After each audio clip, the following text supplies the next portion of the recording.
అన్య మతస్థులు ఎవరైతే టీటీడీలో పనిచేస్తున్నారో వాళ్ళకి మొట్టమొదటిసారిగా వాళ్ళని పిలిపించి వాళ్ళతో కన్సల్ట్ చేసి వాళ్ళకి విఆర్ఎస్ అయితే విఆర్ఎస్ ఇచ్చి, లేకపోతే గవర్నమెంట్తో మాట్లాడి వాళ్ళని మున్సిపాలిటీలో కానీ రెవెన్యూలో కానీ వేరే డిపార్ట్మెంట్లో ట్రాన్స్ఫర్ చేయాలని చెప్పేసి బోర్డు నిర్ణయం తీసుకుంది. ఈ తిరుమలలో డంపింగ్ యార్డ్ అయితే ఉంది. నేను మొట్టమొదటిసారి దాన్ని సందర్శించడం జరిగింది. అది 3-4 నెలలలో మొత్తం క్లియర్ చేయాలని చెప్పేసి అధికారులను ఆదేశించాలని బోర్డు నిర్ణయం తీసుకుంది. ఈ ముఖ్యమంత్రి చంద్రబాబు నాయుడు గారి హయాంలో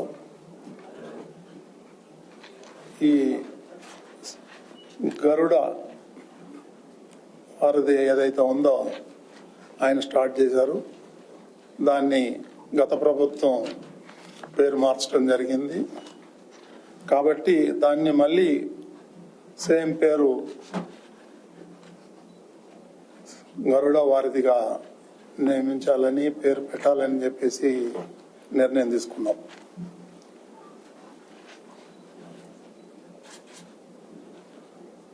ఈ అలిపిరిలో ఏదైతే 20 ఎకరాలు భూమిలో టూరిజం వాళ్ళకి అలాట్ చేయడం జరిగింది అటవీ శాఖ, అక్కడ గతంలో చంద్రబాబు నాయుడు దేవలోకం అనే ఒక ప్రాజెక్టుని ప్రారంభించాలని ఒక మంచి ఆలోచనతోని వారు ప్రారంభిస్తే దాన్ని ఇప్పుడు కొన్ని చేతులు మారి ముంతాజ్ అనే హోటల్ 5 స్టార్ హోటల్ కన్స్ట్రక్షన్ కోసం ప్రయత్నాలు జరిగినాయి. అది కొండకు ఆనుకొనే ఉంది కాబట్టి అది హిందువుల యొక్క మనోభావాలు దెబ్బతింటాయి. దాన్ని మేము సుదీర్ఘంగా చర్చించాం. దాన్ని ఆ ప్రభుత్వం భూమి అయితే ఉందో దాన్ని టీటీడీకి హ్యాండ్ ఓవర్ చేయమని చెప్పేసి గవర్నమెంట్కి రిక్వెస్ట్ చేయాలని చెప్పేసి బోర్డు నిర్ణయం తీసుకుంది. అదేవిధంగా తిరుమలలో ఎవరైతే భక్తులు వస్తారో వాళ్ళు దర్శనం చేసుకొని వెళ్ళేటప్పుడు ప్రెస్ మీట్లో రాజకీయాలు మాట్లాడుతున్నారు. అది పూర్తిగా నిషేధించాలని చెప్పేసి నిర్ణయం తీసుకున్నాం. అవసరమైతే కేసులు పెట్టాలని కూడా నిర్ణయం తీసుకున్నాం. ఇకపోతే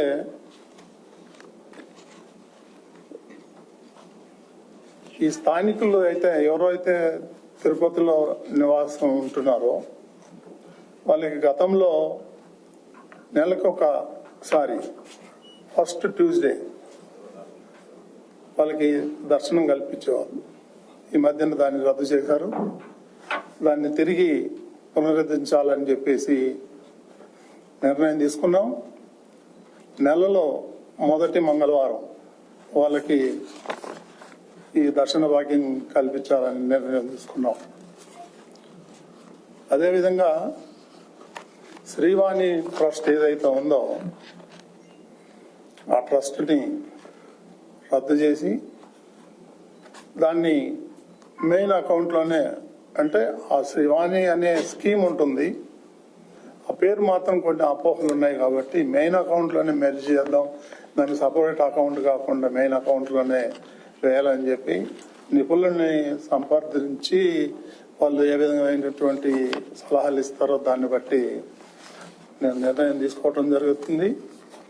అదేవిధంగా ఈ ప్రైవేట్ బ్యాంకుల్లో ఏదైతే డిపాజిట్లు కొన్ని ఉన్నాయో దాన్ని మన ఆడిటర్స్ వాళ్ళతో సంప్రదించి దాన్ని గవర్నమెంట్ బ్యాంకుల్లో వేయాలని చెప్పేసి కూడా నిర్ణయం తీసుకోవటం జరిగింది.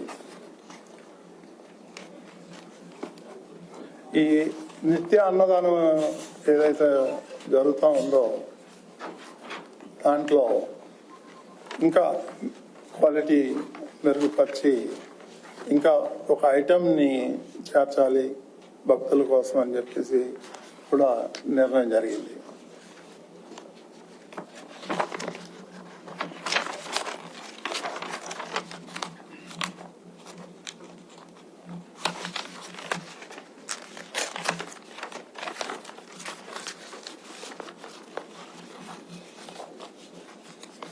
ఈ శ్రీవారి లడ్డు ప్రసాదంలో వాడేటువంటి నెయ్యి ఏదైతే ఉందో దాన్ని ఇంకా మెరుగుపరచాలని, మంచి క్వాలిటీ నెయ్యి కొనాలని బోర్డు నిర్ణయం తీసుకోవడం జరిగింది.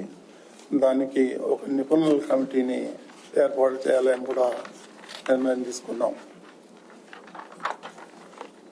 కొన్ని ఈ అడ్మినిస్ట్రేటివ్ పరమైనటువంటి కొన్ని ఉన్నాయి. ఈ